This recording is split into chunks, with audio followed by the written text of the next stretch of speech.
जय हिंद। मैं कर्नल अजय वर्मा हूँ।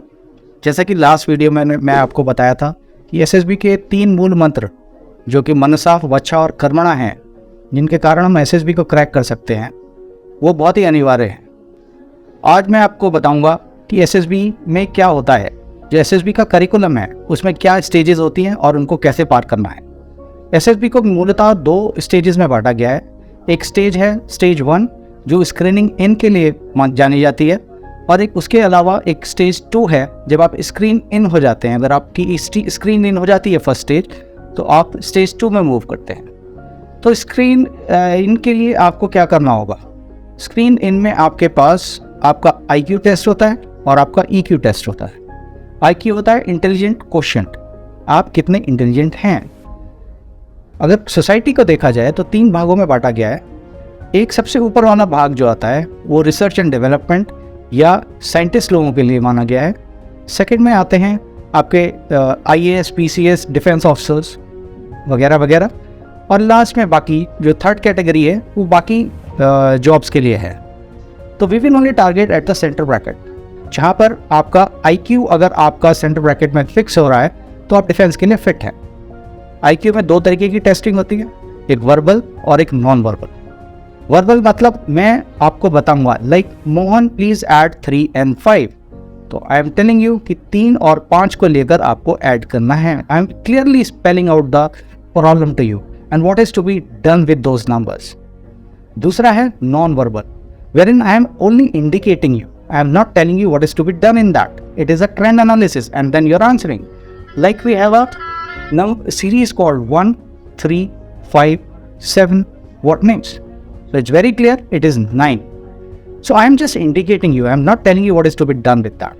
तो इसी इंडिकेशन को हम बोलते हैं नॉन वर्बल। इस टाइप के करीब 40 से 50 क्वेश्चन आते हैं। और टाइम का रेशियो अगर देखा जाए तो आपको 1 मिनट में करीब 2 से 2.5 क्वेश्चन करने होते हैं, और इसमें नेगेटिव मार्किंग नहीं होती।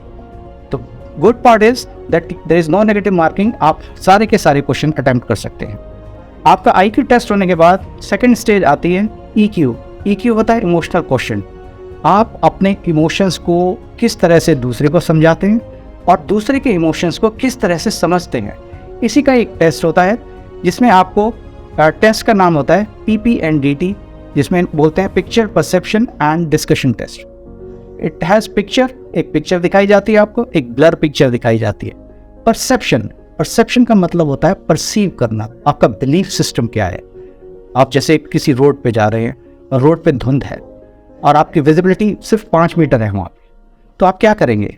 आप गाड़ी साइड में लगा के नहीं रुक सकते, आप चलते रहते हैं। आप ये मानते हैं कि इस धुंध के पीछे रोड है, यही आपका बिलीफ सिस्टम है। इसी को मद्देनजर रखते हुए इस एक टेस्ट बनाया गया है, उसको बोलते हैं picture perception and discussion test. इसमें पिक्चर दिखाया गया, आपको एक ब्लर पिक्चर दिखाया गया, उसका क्या परसेप्शन है, उसके बारे में आपका क्या बिलीफ है, whether that belief is positive और नॉट, इसी का बारे में टेस्ट है।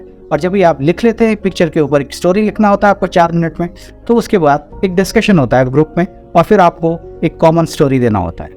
So this is the test about your EQ। तो आपका EQ क्लियर हो गया, आपका IQ क्लियर हो गया, आप रिकमेंड होते हैं you move to stage 2। Stage 2 में आपका जो है मैपिंग होता है। 15 ऑफिसर लाइक क्वालिटीज डिफाइन करी गई हैं डिफेंस फोर्सेस के लिए। इन 15 ऑफिसर लाइक क्वालिटीज को आप मैप करते हैं आपके मनसा, आपके वाचा, आपके कर्मणा के ऊपर। मनसा मतलब जो आपने मन में सोचा, वाचा जो आप बोल रहे हैं, और कर्मणा जो आप एग्जीक्यूट कर रहे हैं ऑन ग्राउंड। इन्हीं का टेस्ट है आपका साइकोलॉजिकल टेस्ट, आपका पर्सनल इंटरव्यू, और आपका ग्रुप टास्क जिसको हम GTO टेस्ट बोलते हैं, ग्रुप टेस्टिंग ऑफिसर्स टेस्ट। अगर आपकी ये सारी क्वालिटीज़ इन 3 चीज़ों के ऊपर मैप कर जाती हैं तो आपका रिकमेंडेशन हो जाता है। That's how you are recommended for your SSB, and then you undergo a medical which will last for about 7 days or so. Once you clear your medical, you move to various academies for various kind of training. इसमें अगर आप कुछ और जानना चाहते हैं तो आप मेरे साथ जुड़िए, मैं आपको फर्दर बताऊंगा कि SSB में आपको क्या करना है। जय हिंद।